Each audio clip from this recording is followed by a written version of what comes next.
నిర్గమాకాండం 2వ అధ్యాయం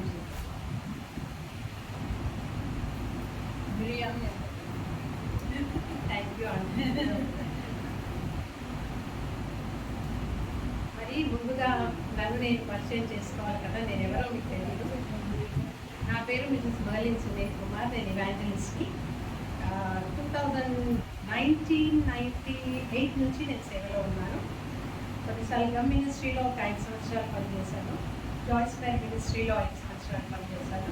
ఆ తర్వాత నా own ministry Sunday school and youth మినిస్ట్రీకి దేవుడుగాను యెషయా 61వ అధ్యాయం ద్వారా సేవకు పిలిచారు. పిలిచిన దేవుడు నమ్మదగిన దేవుడు. సో చిన్నపిల్లల సేవలో వాళ్ళు చిన్న పిల్లలుగా ఉండి సండే స్కూల్కి వచ్చి ఈరోజు వాళ్ళు యూత్ అయ్యారు. వివాహం అయిపోయినా కానీ వారి పిల్లలు సండే స్కూల్కి వస్తారు, వారి యూత్కి వస్తున్నారు. చిన్నదే మినిస్ట్రీ. నాకు ఎక్కడ అంటే రికగ్నైజేషన్ ఇట్లా ఏమంటారు రిజిస్ట్రేషన్ చేయించడం అలాంటివి ఏమి చేయలేదు. పిల్లలు రావాలా, చిన్నపిల్లల మినిస్ట్రీ కాబట్టి నేను నా మినిస్ట్రీ ఇది అని చెప్పుకోవడం కూడా నాకు ఇష్టం ఉంటుంది. ప్రభు దగ్గర అడిగాను, నేను ఎవరికైతే కౌన్సిలింగ్ ఇస్తానో, ఎవరితో మాట్లాడతాను, ఏ విషయంలో మాట్లాడతానో, ప్రార్థన చేస్తాను, వాళ్ళ హృదయాలు మారుతాయి. అలాంటి అభిషేకం నాకు ఇస్తే తప్ప నేను సేవ చేయలేను.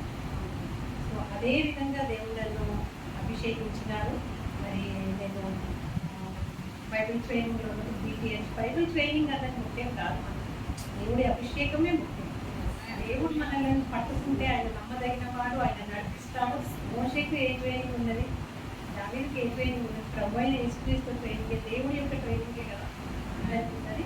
సో ట్రైనింగ్ ఎందుకు చేస్తామంటే కొంచెం కొన్ని విషయాలు మనం ఇంకా బాగా నేర్చుకోవడానికి, అదే ధ్యానంలో ఉంటాం కాబట్టి నేర్చుకోవడానికి. సో ఆ విధంగా ఇప్పుడు నేను మళ్ళీ MTH కూడా స్టార్ట్ చేశాను.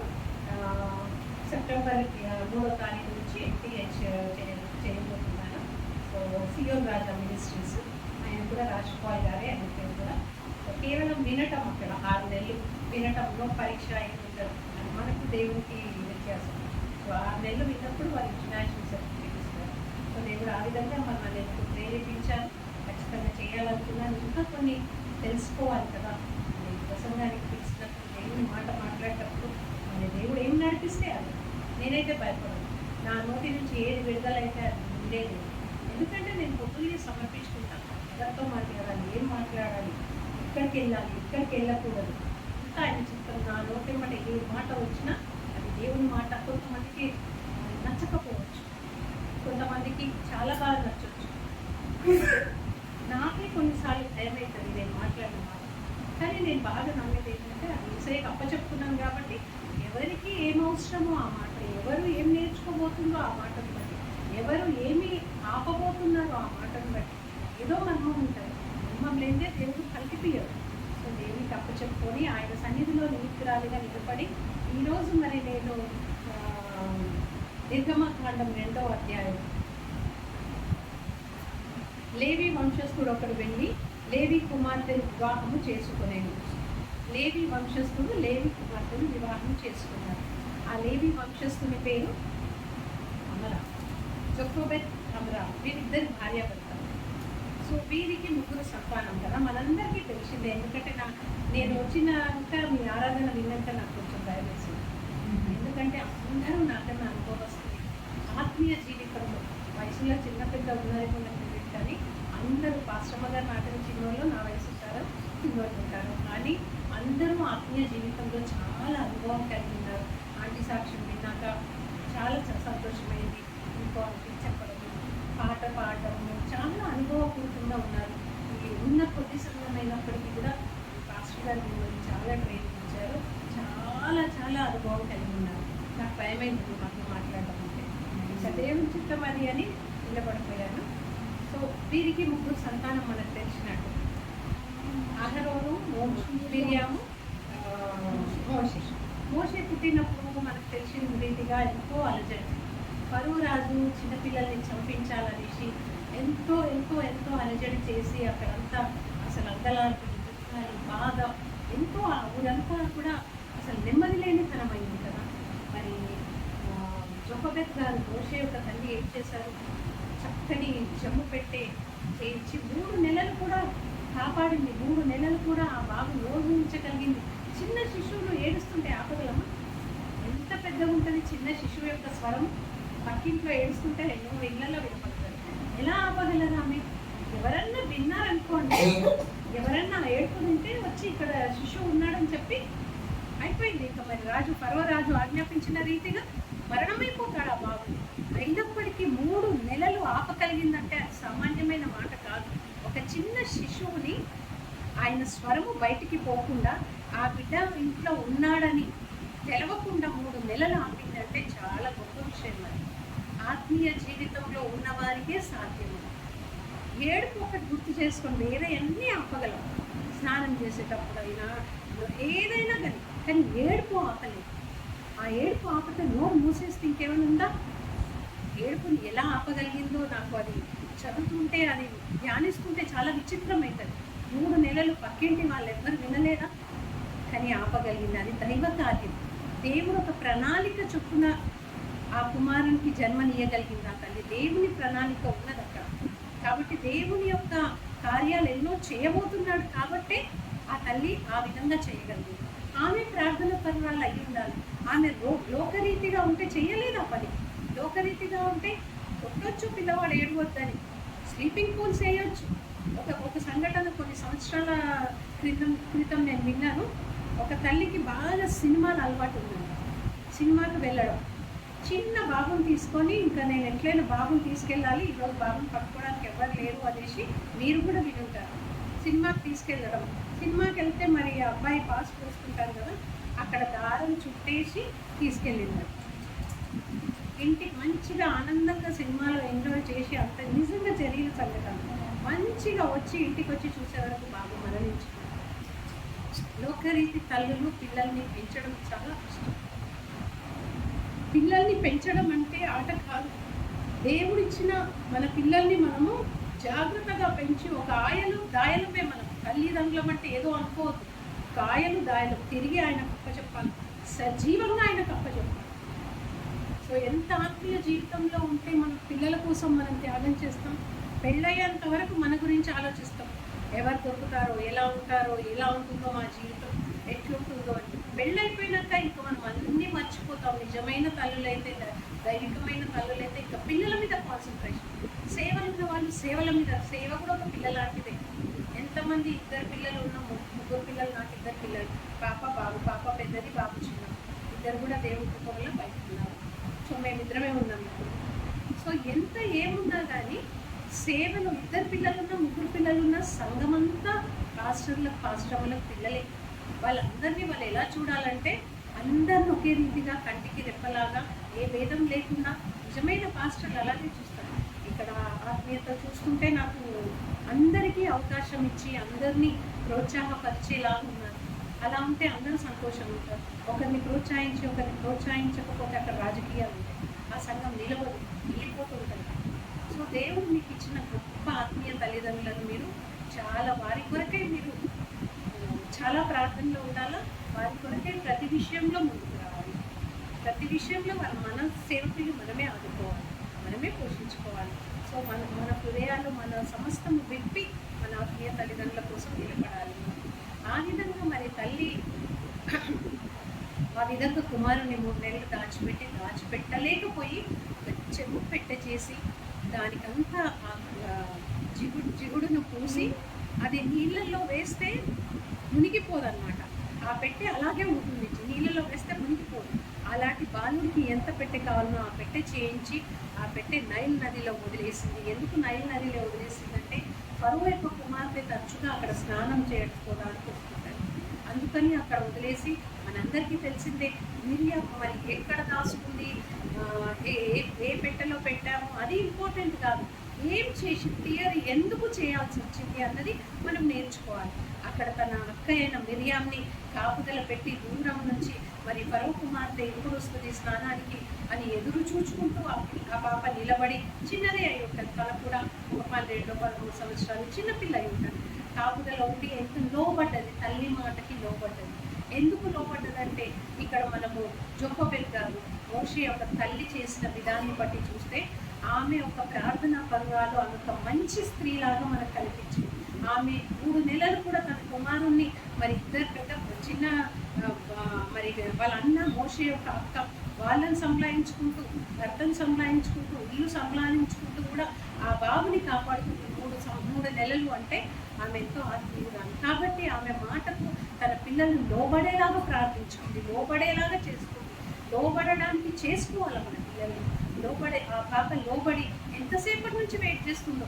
చిన్నపిల్లలు వెయిట్ చేస్తే ఒకసారి ఒక అమ్మ బయట ఏదో ఆరేసి తన కూతుర్ని కావలించమంటే చిన్న పాప 13-12 సంవత్సరాల అమ్మాయి మంచిగా ఆడుకుంటుంది. మేము పైకి చూస్తున్నాం, మంచిగా ఆడుకుంటుంది. ఆడుకుంటా ఉంటే కుక్క వచ్చి అన్ని తినేసి పిట్టలు పోసుకొని అన్నీ వెళ్ళిపోయింది. కొంచెం ఇంత మిగిలింది. ఇక పాపను కొడితే మనుందా, ఆడుకునే వయసు. మనం ఆ పాపకు బాధ్యత నేర్పిస్తే అక్కడే కూర్చొని లేదా ఆడుకుంటూ కూడా ఒక కన్ను పెట్టి చూసేది. మనం నేర్పియాలి వాళ్ళ బాధ్యత. బాలుడు నడవవలసిన మార్గం వాడికి నేర్పిస్తే అప్పుడు తొలగిపోదు. అటు ఉంటుంది ఇటు ఉంటుంది. ఆడుకునే వయసు కాబట్టి జాగ్రత్త అనేది ఉంటుంది వాళ్ళ లోపల.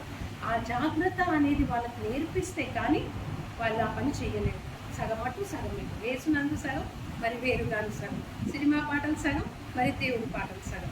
ఆ సగం సగం జీవితం లేకుండా మంచిగా వాళ్ళు ఒక ధ్యాస పెట్టి మా అమ్మ నాకు ఇది అప్ప చెప్పింది అని కాన్సన్ట్రేషన్గా ఉంటే మాత్రము అది మనము ట్రైనింగ్ ఇవ్వాలి. అప్పుడే వాళ్ళు అక్కడ కాన్సన్ట్రేషన్గా ఉండగలరు. ఆ అమ్మాయి అక్కడ ఎంతసేపటి నుంచి నిలబడ్డదో మరి కూర్చుందో ఏం చేసిందో చూస్తూ ఉన్నది. మరో కుమార్తె రానే వచ్చి ఏంటి ఈ పెట్టెలో నుండి ఏదో సౌండ్ వస్తుంది, అక్కడ పెట్టె తిరుగుతుందని చూసి తన చెలికత్తెలను పిలిపించి ఆ పెట్టెను తీపిచ్చి చూసినప్పుడు ఏం జరిగింది, అందులో ఒక బాలుడు ఉన్నాడు. చక్కగా ఏడ్చుకుంటున్నాడు. సుందరుడు ఆ బాలుడు, అందమైన బాలుడు అని ఉన్నది బైబిల్లో. చూడగానే తన హృదయానికి హత్తుకున్నది. చూడగానే తన ఎంతో ఇంప్రెస్ అయింది. వెంటనే తన అక్క అయిన మిర్యాముకు వచ్చింది. పరిగెత్తుకుంటూ వచ్చి మరి ఈ బాబుని పాలించి పోషించడానికి నేను ఒక స్త్రీని తీసుకురావచ్చా, నేను ఒక హెబ్రీ స్త్రీని తీసుకురావచ్చా అని అడిగింది. మరో యొక్క కుమార్తె చిన్న పాప మాట ఎవరు వింటారు అసలు? ఆమె పెద్ద రాణి, ఆమెకు అంతమంది చెలికత్తెలు ఉన్నారు. వద్దమ్మా, ఒక ఆమె చూసుకుంటుంది, నా చెలికత్తెల్లో ఒక ఆమె స్నానం చేస్తుంది, ఒక ఆమె ఎత్తుకుంటుంది, ఒక ఆమె ఇచ్చేస్తుంది అని అనలేదు. వెంటనే సరే అన్నది. ఎందుకు అది? దేవుని కార్యం. దేవుడు ఎవరి చేతుల బాబు పెరగాలనో రాసేసి ఆయన నిర్ణయించేసి తన తల్లి చేతనే పెరిగేలా. ఎంత చక్కని తల్లి! ఆ ప్లాన్, ఆ ఉపాయం కూడా సాధారణమైన మనుషులకు రాదు. ఆ తెలివి, ఆ ప్లాన్, ఆ ఐడియాలు కూడా దైవికమైన వాళ్ళకే వస్తాయి. దేవుళ్ళో గడిపే వాళ్ళకే వస్తాయి. ప్రార్థించుకునే వాళ్ళకే వస్తాయి. నాకు ఒక ఫ్రెండ్ ఉంది. ఊరికే ఈరోజు పొద్దున కూడా తనతో మాట్లాడుతున్నా. 3వ బైబిల్ చదువుకుందామంటే తను ఫోన్ చేసింది. సరే ప్రభా, రాత్రి అయితే నేను ప్రిపేర్ అయ్యాను కదా, మరి ఇది కూడా నాకు ఇంపార్టెంటే కదా. ఏడుస్తూనే ఉన్నది. తన పరిస్థితి, తన భర్త చాలా అసలు ఒక స్త్రీతో సాంగత్యము అన్నది చాలా తక్కువనే. అంతకన్నా దూరమైన విషయాలలో ఉన్నారు. డ్రగ్స్ తాగడము కాదు, ఇంకా ఏది కాదు, నేను చెప్పలేనంత దూరమైన విషయం. ఏడుస్తూ ఉంది. నాకు కూడా చాలా బాధ అయింది. నేను అన్నాను, లాస్ట్ టైం నేను చెప్పింది నువ్వు చేసావా? నువ్వు చేయలేదు. Prayer changes things. ప్రార్థన అన్నిటికీ సొల్యూషన్. సరే, ప్రార్థన చేస్తున్నావు, బైబిల్ చదువుతున్నావు, నేను చెప్పింది నువ్వు చేస్తున్నావా? నువ్వు చేయకపోతే ఇట్లనే చచ్చిపోతావు. ఈ పరిస్థితులు ఇట్లనే ఉంటాయి, ఇలాగే చచ్చిపోతాం. ఎప్పుడైతే మనం లోబడి వింటామో అప్పుడు మన జీవితాలు మార్చబడతాయి. అప్పుడు మన జీవితాలు వెలిగించబడతాయి. అప్పుడు ఆ పాపం నుండి, ఆ వేదన నుండి, ఆ దుఃఖం నుండి విడుదల పొందుతాం. ఇందాక ఆంటీలు ఎవరో చెప్పారు, నేను మా ఆయన ఫస్ట్ ఫ్లోర్లో ఉన్నాను, నేను సెకండ్ ఫ్లోర్లో. అది నిరీక్షణ ఉన్నది, నిరీక్షణ. ఇంకొక ఆంటీ ఏం చెప్పారు, మరి నేను దేవుని సన్నిధికే పోతున్నాను కదా నాన్న, నా ఆరోగ్యం బాగా లేకపోతే తన మనబడుతుంది. ఏముంది, నేను పోయేది ఎక్కడికి? దేవుని సన్నిధి. మరి దేవుని కార్యాన్ని మనం మన జీవితంలో నెరవేర్చినప్పుడే కదా విడుదల వస్తుంది మనకి. ఒక జ్వరం వచ్చింది, ఆ జ్వరానికి తగ్గట్టు యాంటీబయాటిక్స్ వేసుకుంటేనే జ్వరం పోతుంది. ఎంతసేపు క్రోసిన్ వేసుకుంటూ దాన్ని కంట్రోల్ చేస్తే మళ్ళీ రాత్రికి వస్తుంది, మళ్ళీ సాయంత్రం వస్తుంది, మధ్యాహ్నం తగ్గుతుంది, సాయంత్రం వస్తుంది. దానికి కావాల్సిన యాంటీబయాటిక్ పడాలా ఉంటుంది. పడ్డప్పుడే మనం విడుదల పొందుతాం. పడ్డప్పుడే చెమటలు వచ్చి ఆ జ్వరం పోతుంది. తగిన ట్యాబ్లెట్ మనం వేసుకోకపోతే ఎక్కడ బాగుంటాం? టైఫాయిడ్కి తగ్గట్టు టైఫాయిడ్ మెడిసిన్ ఉంటుంది, డెంగ్యూకి తగ్గట్టు డెంగ్యూ మెడిసిన్ ఉంటుంది, మరి మలేరియాకు తగ్గట్టు మలేరియా మెడిసిన్ ఉంటుంది. మన జీవితాలకు తగ్గట్టు, పాపాలకు తగ్గట్టు, బాధలకు, ఇరుకులకు, ఇబ్బందులకు తగ్గట్టు మరి ప్రార్థన అన్న మెడిసిన్ వేసుకోకుంటే ఎట్లా మనం? మరి వాక్యం అని మెడిసిన్ చదవకుంటే ఎట్లా మనం? అది వేసుకుంటేనే మనకు బూస్టర్ డోస్, మన కాపుదల, మనకు బలము, శక్తి, కీళ్ళ నొప్పి, బాధ నొప్పి నుంచి విడుదల చేస్తూనే పోతూనే ఉంటుంది. భయపడి ఎన్ని రోజుల నుంచి నాకు ఇది ఉంది అంటే నువ్వు దాని మీద కాన్సన్ట్రేషన్ చేయదు, నీ నొప్పి మీద, బాధ మీద కాన్సన్ట్రేషన్ చేయదు. నేను బైబిల్ చదువుతున్నానా లేదా? నా కూతురు బయట ఉంది కదా, ఒక్కతే ఉన్నది, భయము, బాధ నా కూతురుండే. నాకు ఫోన్ చేసి నాకు ఆఫీస్లో కొంచెం బాధలు ఉన్నాయి, కొత్త కొత్త కదా, మరి రాజకీయాలు ఉంటాయి కదా, కొత్త కొత్తగా బాధలు ఉన్నాయి నాకు, అది ఇది అంటే నేను అన్నాను, నువ్వు ప్రార్థన చేస్తున్నావా? బైబిల్ చదువుతున్నా. ఈ మధ్య కొంచెం నేను 8 to 8 డ్యూటీ, నాకు పొద్దున 8 నుంచి సాయంత్రం 8 వరకు నిలబడి చాలా కష్టపడాలి. నర్సులు అంటే ఆమె బిఎస్సీ నర్సు, చాలా కష్టపడి టయర్డ్ అయిపోయి వచ్చి పండుకుంటాను, ఫ్రెష్ అయి పడుకుంటాను. ఫ్రెష్ అవుతున్నావా? టయర్డ్ అయినా కానీ ఫ్రెష్ అవుతున్నావు కదా, అయినా సరే ఫ్రెష్ కావాలి. భోజనం చేస్తున్నావా? లేటుగా ఎప్పుడో లేచి ఆకలేదు. రెండు చేసినప్పుడు ప్రార్థన, బైబిల్ ఎందుకు చేయవు? నాకు చెప్పకు నువ్వు. ప్రార్థన, బైబిల్ పొద్దునన్నా చెయ్యు, రాత్రిరన్నా చెయ్యి. మార్నింగ్ లేచినప్పుడు నువ్వు దేవునికి సమర్పించుకో. నేను పోతున్నా, నేను ఎవరితో మాట్లాడాలి, ఏం మాట్లాడాలి, ఏ పేషెంట్కి ఏమి ఇవ్వాలి, ఎలా చేయాలి, ఎలా చూడాలి, అన్నీ నీ మీద వదిలి వెళ్ళిపోతున్నా అని చెప్పేది. సాయంత్రం వచ్చినప్పుడు అందరి కోసం ప్రార్థన చేయి, బైబిల్ చదువు, టైం ఉంటుంది. నువ్వు ఫ్రెష్ అయిపోయి భోజనం చేస్తా ఉన్నావు కానీ బైబిల్ చదవకపోతే తినకు, నువ్వు అన్నం తినకు, పడుకోవాలి. నువ్వు ఏ రోజైతే నువ్వు బైబిల్ చదివి ప్రార్థన చేయాలంటావో ఆ రోజు తినొద్దు. అయ్యో నేను చేసుకోలే, ఈరోజు టైర్డ్ అయి ఉన్నా, అన్నం కూడా తిన, అది నీ పనిష్మెంట్. నాకు ఒక అక్క ఉంది, తన వరల్డ్ బ్యాంక్లో పనిచేస్తాడు అమెరికాలో. ఆ అక్క 2 రోజులు ప్రార్థన చేసుకోలేదు అనుకోండి, చాలా బిజీగా ఉంది. 3వ రోజు సిక్ లీవ్ కాదు, మామూలు లీవ్ కాదు, లాస్ ఆఫ్ పే, డబ్బులు రాకుండా ఆమె సెలవు పెట్టి 2 రోజులు ప్రార్థన చేసుకుంటారు. అది ఆమె పనిష్మెంట్. బైబిల్ ప్రార్థన లేకపోతే ఆ రోజు ఆమె ఆ విధంగా పనిష్మెంట్. ఆ విధంగా మనము ఏది పడితే అదే. మరి దేవుడు ఆ బిడ్డను రక్షించి ఫరో యొక్క కుమార్తె చేతికి అప్పగించి, మరి ఫరో యొక్క కుమార్తె దగ్గర మరి ఆ బిడ్డ పర్మిషన్ తీసుకొని తన సొంత తల్లినే తెచ్చి తన సొంత తల్లి పాలే తనకు తాగిపిస్తూ, అక్కడ ఆశ్చర్యకరమైన విషయం ఏంటంటే, నేను నీకు డబ్బులు ఇస్తాను అన్నారు. ఫరో యొక్క కుమార్తె, నేను నీకు డబ్బు ఇస్తాను, ఆ బాబుని నా కొరకై పెంచు. అరే, చిన్నపిల్లలందరినీ సంపిస్తున్నాడు వాళ్ళ తండ్రి, అందరూ హతమార్చబడుతున్నారు పిల్లలు, అంగలార్పు వినబడుతుంది. మరి ఈమె కుమారుడేంది?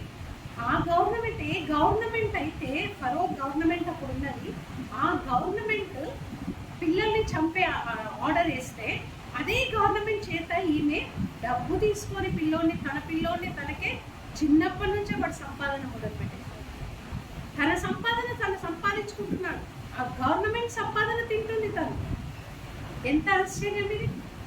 ఏ గవర్నమెంట్ పిల్లల్ని చంపమని ఆర్డర్ ఇచ్చిందో వాళ్ళ చేతనే డబ్బులు తెప్పించుకుంటుందంటే సామాన్యమైన స్త్రీ కాదు. మన అందరి జీవితాలలో కూడా అలాంటి వెలుగు, అలాంటి అసాధ్యమైన కార్యాలు కూడా సాధ్యపరచబడాలి.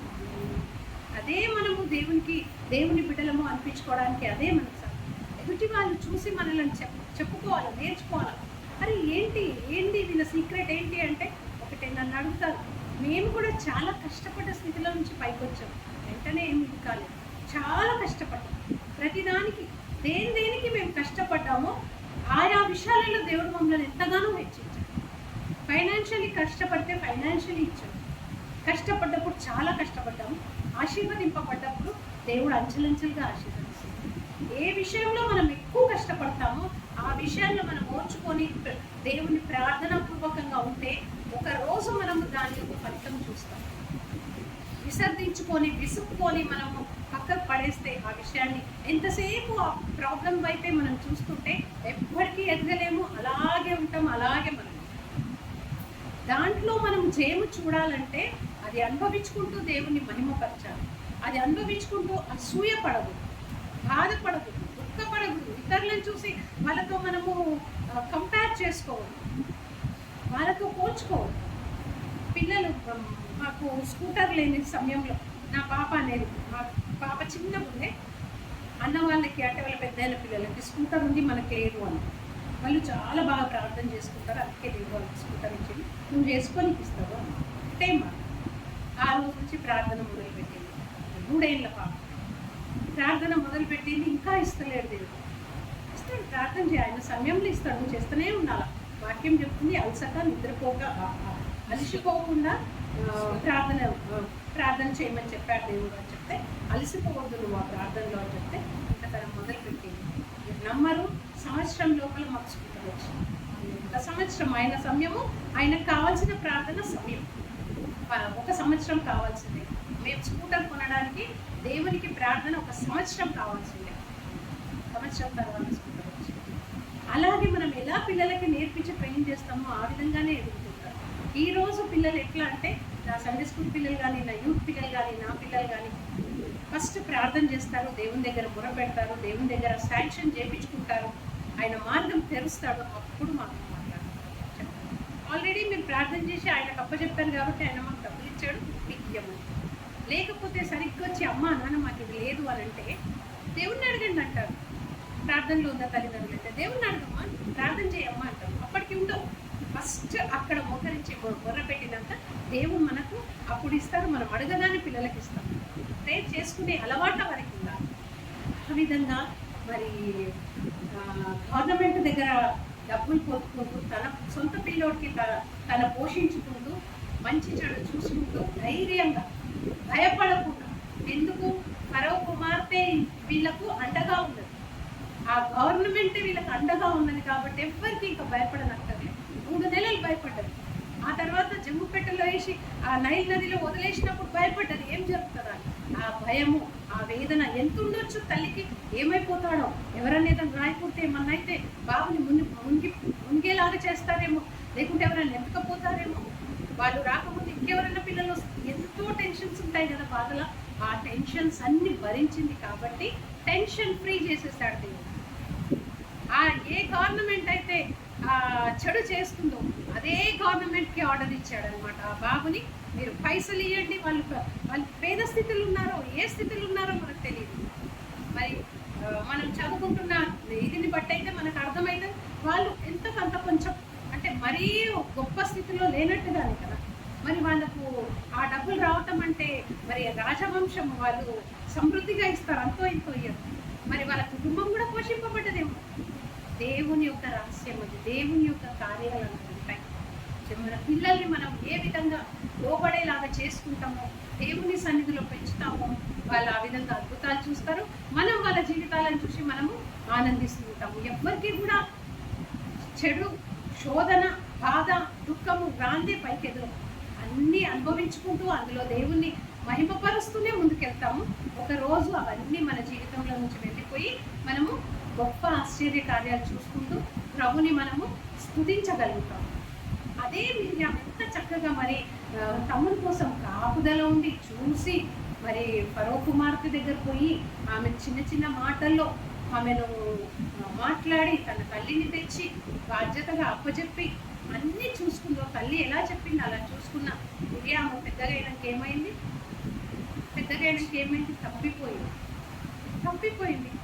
సంఖ్యాకాండం 12వ అధ్యాయంలో చూసినట్టయితే మోషే పెద్దగైపోయాడు, వాళ్ళ అక్క పెద్దగైంది, అన్న పెద్దగయ్యాడు.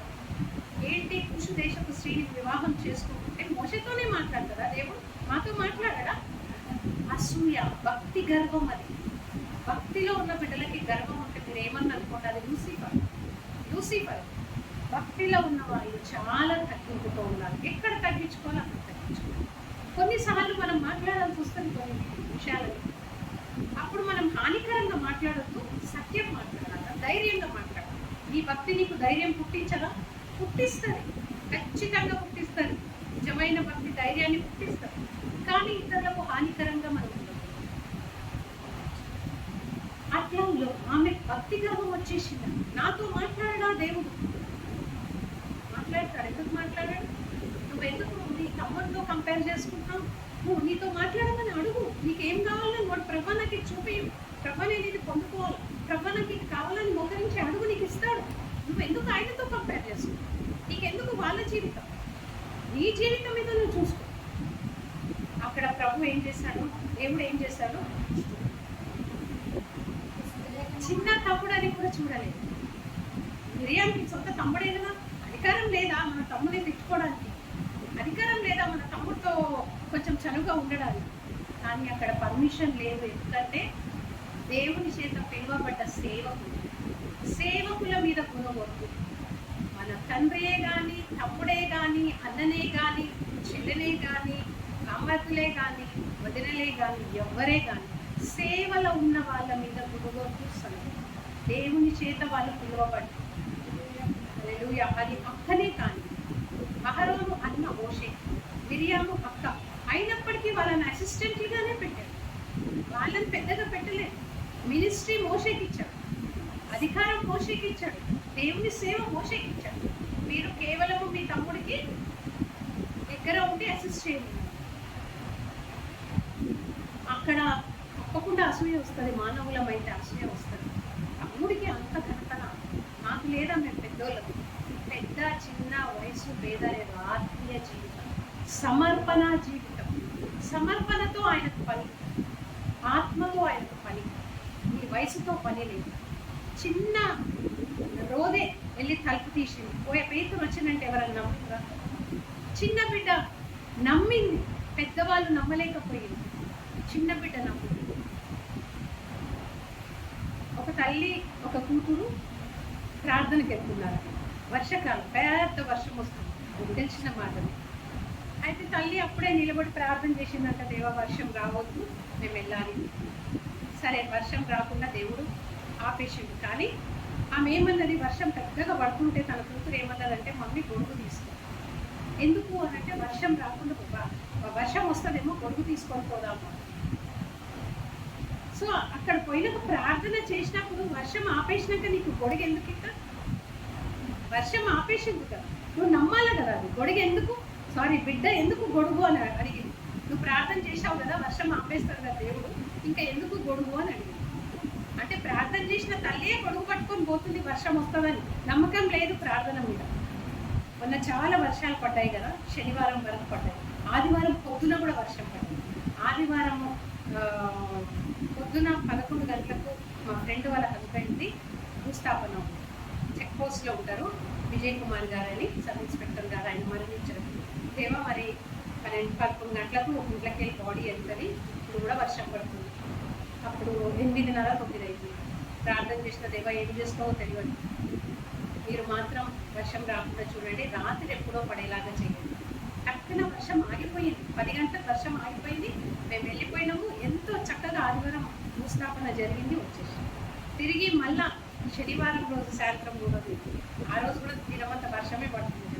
దేవా సాయంత్రం వర్షం పడద్దు, దేవా సాయంత్రం వర్షం పడద్దు అంటే వర్షం పడకుండా ఆగి సండే రోజు కూడా వర్షం ఉంది. కానీ సండే కూడా దేవుడు ఆపేసి. మనం నమ్మకంతో అడిగితే ఏదైనా చేస్తాం.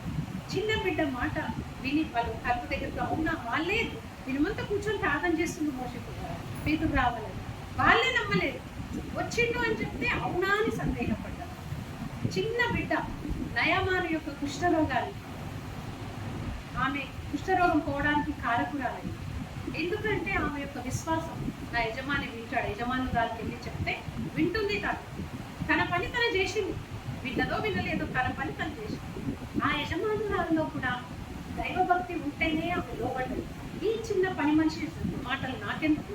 చాలా మంది పని మనుషులను చాలా నీచంగా చూస్తారు. వాళ్ళతో ఎన్ని పనులు అవుతాయో మనకు బైబిల్లోనే కుష్ఠరోగమే తగ్గించిన దేవుడు. సో వాళ్ళు కూడా మనుషులే, వాళ్ళు కూడా మన ఇంట్లో పనిచేసినంత మాత్రాన వాళ్ళ చిన్న చూపు చూడకూడదు. వాళ్ళ వాక్యం బోధించాల, వాళ్ళు మన ప్రేమ వాక్యం బోధిస్తే ఈ రోజు దినాలలో పారిపోతారు. మన మాదిరికరమైన జీవితమే వాళ్ళకి ఒక పాఠం, ఒక ఎగ్జాంపుల్, ఒక ఇది. చాలా మంది అంటారు, నన్ను అడిగిన వాళ్ళు ఉన్నారు, అక్క మీ క్రిస్టియన్స్లో ఎందుకు చాలా ప్రేమిస్తారు, తగ్గించుకుంటారు, ఏమనరు, మీ క్రిస్టియన్స్లో నేను ప్రేమని చూస్తున్నా. ఒకటే మాట, ఎంతమ్మా చిన్నప్పటి నుంచి బోధలు అలా ఉంటాయమ్మా, బోధిస్తారు సండే స్కూల్ నుంచి. అందుకని అది అట్లనే ఇమిలిపోతుంది మా లోపల. ఒకవేళ ఎవరైనా మేము బాధ పెట్టి దుఃఖ పెట్టే మనసాక్షి అనేది ఇచ్చేస్తుంది. చిన్నప్పటి నుంచి ఆ యొక్క బోధలు మాకు బోధిస్తూనే ఉంటారు, అందుకే అలా ఉంటుంది. సో ఆ విధంగా దేవుడు ఎవరిని ఎక్కడ వాడుకుంటారో మనకు తెలియదు. మరి తల్లి ఎంత ప్రార్థన పరురాలు అయి ఉండి, ఎంత దేవునికి దగ్గర అయి ఉండి, ఎంత చక్కగా దేవునికి కనెక్ట్ అయి ఉండి తన పిల్లవాడిని కాపాడుతున్నారు, ఎంత గొప్పగా మరి పెద్దవాళ్ళు చేసి ఆమెకు అప్పచెప్పింది, పరవ యొక్క కుమార్తెకు అప్పచెప్పింది. మరి మిరియాన్ని కూడా తల్లి అలాగే పెంచింది, కానీ ఏ వాతావరణమో ఆ బిడ్డను అట్లా చేసింది. ఏ తలంపులు ఎవరు మనలాంటి స్త్రీలు ఎవరు పోయి ఏమి తమ్ముడు సేవ, నువ్వు అక్కవి, నీకుండరా అని కాదు. చెడు తలంపులు, చెడు ఆలోచనలు, చెడు మాటలు ఒకరికి బోధిస్తాం. అడుగు నువ్వు కూడా, నువ్వు సొంత కదా. అలాంటి ఎప్పుడు కూడా మనం తీసుకురావు. సేవలో ఉన్న బిడ్డలకి, సేవలో ఉన్న బిడ్డను దూషించినందుకు మిరియాకి ఏమైంది? దుష్టవ్యాధి, తెల్ల మేఘం రూపంలో యేసు తండ్రి అయిన దేవుడు మేఘం రూపంలో వచ్చి పిలిచి, మీరు ముగ్గురు కూడా రండి అన్నారు. మీరు ముగ్గురు కూడా గుడారం దగ్గరికి రండి. వచ్చినాక నా ఇల్లంతటితో నమ్మకమైన బిడ్డను పట్టుకొని ఈ విధంగా ఈ మాటను అన్నావు కదా అని వెళ్ళిపోయినాక తనకు తెల్ల పుష్టి వచ్చి 7 రోజులు కాలేకపోయింది. 7 రోజులు చాలా తక్కువ. మిరియాం సేవలో ఉండే కదా, సేవ అంటే రుచి చూసింది కదా, సేవ అంటే తెలుసు కదా. చిన్న పొరపాటు చేసి పడిపోయింది కాబట్టి ఆమెకు 7 రోజులే. కొన్ని ప్రాబ్లమ్స్ తీరాలంటే సంవత్సరాలు పడుతుంది. కొన్ని పనిష్మెంట్స్ తీరాలంటే సంవత్సరాలు పడుతుంది. ఆమె ఛాన్స్ ఇవ్వలేదు సంవత్సరాలు. 7 రోజుల్లో తాను సరిదిద్దు తన పాపాన్ని ఒప్పుకొని విడిచిపెట్టేవాడు కనికరం. ఆమె కనికరం 7 రోజుల్లోనే పొందేసి. మనం ఒకవేళ ఆ పరిస్థితులు ఉంటే ఎన్ని రోజులు అవుతాం? మనకు ఆ పనిష్మెంట్లు ఏమైనా వస్తే అలాంటివి చేస్తూనే ఉంటాం, మళ్ళీ ప్రార్థన చేస్తాం, పనులు చేస్తూనే ఉంటాం కాదు. దాన్ని ఒప్పుకొని విడిచిపెట్టినప్పుడే కనికరం మనలో ధైర్యం. మనము దేవునికి కనెక్ట్ అయి ఉన్నప్పుడు, దేవునిలో మనము పెంచబడుతున్నప్పుడు, దేవునిలో మనం పోషించబడుతున్నప్పుడు, దేవునికి మన హృదయాన్ని విప్పినప్పుడు చాలా త్వరగా మనకు ఆ ప్రాబ్లం తీరిపోతుంది. సంవత్సరాలు ఉండదు. ఉన్నా కానీ దేవుని సమయం వచ్చే వరకు మనకి ఏమేమి నేర్పియాలనో కొన్నిసార్లు అన్ని నేర్పించి ఏ సమయంలో అయినా ఇవ్వాలనో ఆయనకు తెలుసు. కానీ రిపెంటెన్స్, పశ్చాత్తాపం అన్నది చాలా త్వరగా చేసుకోవాలి.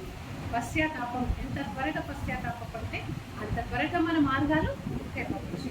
మరి 7 రోజుల్లోనే, మరి ఆ 7 రోజులు కూడా నాకు ఎందుకు ఇట్లా జరిగింది, నేను ఎందుకు పాలెం బయట ఉన్నాను, ఏంటి నా పరిస్థితి అన్నప్పుడు, నీవు అవును నా తమ్ముడి మీద నేను కునిగాను. నా తమ్ముడు ఎవరో కాదు, దేవుని చేత ఏర్పరచబడ్డ సేవకుడు. నాకు తమ్ముడైనప్పటికీ ఆయన దేవుని సేవకుడు. సో నేను ఈ పని ఇంకోసారి చేయను అంటుంది. దేవుడు ఆ బిడ్డను కనికరించింది. మనం కూడా మన జీవితంలో ఇలాంటి పరిస్థితులు వచ్చినప్పుడు త్వరగా పశ్చాత్తాపడి, త్వరగా కడుక్కొని విడిచిపెట్టి, సామెతలు 28లో 13వ వచనంలో తప్పితములు చేయవాడు వర్ధిల్లడు, కానీ దాన్ని ఒప్పుకొని విడిచిపెట్టేవాడు కనికరం. ఒప్పుకొని విడిచిపెట్టేయాలి, మళ్ళీ చెయ్యొద్దు. ఒప్పుకొని విడిచిపెట్టేయాలి. ప్రాక్టీస్ చేస్తూనే ఉండాలి. మనకి ఎంతమందికి పాస్పోర్ట్లు ఉన్నాయో, ఎంతమందికి రైల్వే టికెట్స్ ఉన్నాయో, ఏవేమో బస్ పాస్లు రెన్యువల్ చేసుకుంటాం కదా. నెల కాగానే రెన్యువల్, పాస్పోర్ట్ 10 ఏళ్ళు కాగానే రెన్యువల్. మన స్పిరిచువల్ లైఫ్ కూడా ఆ విధంగా రెన్యువల్ చేసుకోవాలి. ఎక్కడ తప్పిపోతున్నా, ఎక్కడ పడిపోతున్నా, ఏమైపోతున్నా, ఎవరి మాటలు వింటున్నా, నాకు మాటలు చెప్పే వాళ్ళు సరి అయిన వాళ్ళ కాదా, నాకు బోధించే వాళ్ళు, నాకు వేరే మాటలు చెప్పేవాళ్ళు, వీళ్ళ భక్తి ఎలా ఉంది, వీరు ఏ విధమైన మనుషులు, నేను దేవునికి దూరం అవుతున్నానా వీళ్ళ మాటలు విని, నేను దేవునికి దగ్గర అవుతున్నానా ఈ మంచి మాటలు విని, వీళ్ళ మాటలు మృదువైన మాటలు, వీళ్ళ మాటలు ఎంతో బంగారు మాటలు, ఇవి వింటే నా జీవితం బాగుపడుతుంది, నేను ముందుకు వెళ్ళాలి అని మనలో ఉన్న ఆత్మదేవుని మనము అడగాల. ఆ డిజర్నింగ్ స్పిరిట్ మనకి ఇవ్వని, డిజర్నింగ్ స్పిరిట్, వివేచన జ్ఞానం. ఆ వివేచన జ్ఞానం మనలో ఉంటే మంచి చెడుని మనం త్వరగా గుర్తుపట్టగలం. ఎవరు ఎంత ఏ విధంగా ఉన్నారు, అప్పుడు మనము కొంచెం తప్పిపోవడానికి ఛాన్స్ ఉంది. సో దేవుడు ఈ స్త్రీల బైబిల్ సభలో వచ్చిన మీ అందరినీ కూడా దీవించి ఆశీర్వదించి, మనం ఏదైతే నేర్చుకున్నామో, మరి జోకోబెత్ గారి కుటుంబాన్ని బట్టి, జోకోబెత్ గారి కుమార్తె ఏ విధంగా తల్లి మాటకు లోబడి పెద్దయిన తర్వాత మరి ఏ మాటలను బట్టి పడిపోయిందో, తిరిగి లేచిందో, మన జీవితాలలో కూడా మరి దేవుడు ఈరోజు నాకు కూడా, నేనేం పర్ఫెక్ట్ కాదు, నేను ఇవాంజలిస్ట్ అయినా నేనేం పర్ఫెక్ట్ కాదు. దేవుడు నీకు మాకు నేర్పించిన ఇదంతా మనం తలపోసుకొని ఎవరికి ఎక్కడ నిజంగానే చెప్పవలసి వస్తుందో అక్కడ చెప్పుకుంటూ కొన్ని ఎగ్జాంపుల్స్ కూడా మనం తీసుకున్నాం. ఆ ఎగ్జాంపుల్స్ చెప్పుకుంటూ వారిని బలపరుస్తూ ముందుకెళ్దాం. లాస్ట్ ఒక చిన్న సంఘటన, నిజంగా జరిగిన సంఘటన చెప్పి ముగిస్తాను. 60s 1960s ఇంకా నేను పుట్టలేదు. 1960s జరిగిన విషయం. అల్వాల్ అనే ప్రాంతం తెలుసు కదా. అల్వాల్లో ఒక అమ్మాయి లేడీ ఉంటే ఆమె పేరు రూబీ. ఇది మా పెద్దమ్మ గారు చెప్పారు నాకు. ఈ ఎగ్జాంపుల్ నేను చాలా మందిని బలపరచగలిగినాను. రూబీ అనే అమ్మాయి, మధ్యల రూబీ ఆమె పేరు, వాళ్ళ ఇంటి పేరు మధ్యలో. ఆమె సెకండ్రాబాద్, ఆమె హ్యాబిట్స్కి వెళ్ళాలి. ఆమె యొక్క వృత్తి ఏంటంటే క్లబ్లో డ్యాన్స్ చేయడం. అయితే ఆమె హ్యాబిట్స్కి వెళ్ళాలి. అల్వాల్ నుంచి వస్తుంది కార్లో వస్తుంది. సెకండ్రాబాద్ స్టేషన్ దగ్గర ఆ కార్ ఆగిపోయింది. సెకండ్రాబాద్ స్టేషన్ దగ్గర కార్ ఆగిపోయినాక వెంటనే ఆయన డ్రైవర్ దిగి, అమ్మ నేను మెకానిక్ని తెస్తాను, మీరు కూర్చోండి కార్లో. త్వరగా వెళ్ళాలి ఆమె. 11 గంటలకు, ఉదయం 11 గంటలకు ఆమె హ్యాబిట్స్లో ఉన్న హోటల్కి వెళ్ళాలి. అక్కడ క్లబ్ డ్యాన్స్, ఆమె క్లబ్ డ్యాన్స్ చేసి సంపాదించుకుంది, వెళ్ళాలి. అయితే సెకండ్రాబాద్ స్టేషన్ దగ్గర ఆగిపోయింది కదా, కార్లో కూర్చొని ఇంకా వస్తలే డ్రైవర్ అని వాచ్ చూసుకుంటూ వెయిట్ చేస్తుంది. ఆమెకు అక్కడ సెకండ్రాబాద్ స్టేషన్ దగ్గర చాలా మటుకు మీటింగ్స్ అవుతుంది, ఇంగ్లీష్ వాళ్ళు మీటింగ్స్ అవుతుంది. అక్కడ మీటింగ్స్ జరుగుతున్నాయి అప్పట్లో, ఆ 60s. ఆ మీటింగ్స్లలో నుంచి వినబడుతుంది ఏంటంటే, నేడే రక్షణ దినం, ఈరోజే నీకు రక్షణ పొందు, ఈరోజే దేవునికి నువ్వు లొంగిపో, రక్షింపబడు, నేడే మంచి రోజు, రక్షించబడు, ఈ మంచి రోజు నీకు వినబడుతుంది, ఈ రోజు ఇక్కడ కూటాలు జరుగుతున్నాయి, ఇది నీకు మంచి, నీవు రక్షింపబడు, నేడే రక్షణ పొందు అంటుంది. ఆమె పక్కన ఒక డైరీ ఉంది కాదు, ఆ డైరీ తీసుకొని ఏదో రాసుకొని పెట్టేసింది. సరే ఆమెకి లేట్ అవుతుంటే కార్లో నుంచి దిగి ఒక ఆటోని పిలిచింది. ఆటో సెకండ్రాబాద్లో ఉంది, హ్యాబిట్స్కి వెళ్ళాలి. ఆటో మరి నేను డబుల్ ఛార్జెస్ ఇస్తాను, నన్ను తీసుకెళ్తావా, నన్ను 11 గంటలకల్లా నేను హ్యాబిట్స్లో ఉండాలి అని చెప్పి. 11 గంటలకు 15 నిమిషాలలో 20 నిమిషాలలో సెకండ్రాబాద్ నుంచి హ్యాబిట్స్కి వెళ్ళాలి. ఎక్కువ డబ్బులు ఇస్తానంటే ఎవరో సంతోషంగా ఒప్పుకొని సరే అమ్మ తీసుకెళ్తాను, స్పీడ్గా తీసుకెళ్తున్నాను. అప్పట్లో ట్యాంక్ బండ్ చాలా ఖాళీగా ఉండేది, చాలా నిమ్మలంగా చీకటిగా ట్రాఫిక్ లేకుండా ఉండేది. ట్యాంక్ బండ్ నుంచి స్పీడ్గా వస్తున్నాడు. సడన్గా యాక్సిడెంట్ అయింది వాళ్ళ రూబీ అనే అమ్మాయి అక్కడే చనిపోతే పోలీసు వాళ్ళు వచ్చారు, ఎంక్వైరీ చేస్తున్నారు, అంతా చేస్తున్నారు. కార్ దగ్గరకు వచ్చారు, ఇవి ఎక్కడి నుంచి వచ్చింది ఏంటి, డ్రైవర్ కూడా కలిసి నేను ఇంత సంగతి అని చెప్పాడు. కార్ ఆగిపోయింది. నేను మెకానిక్కి తెచ్చే లోపల అమ్మగారు ఆటోలో వెళ్ళిపోయారు, ఈ విధంగా జరిగిందని చెప్తే కార్ కూడా చెక్ చేసి డైరీ ఉంది కదా, ఆ డైరీ తీశాను.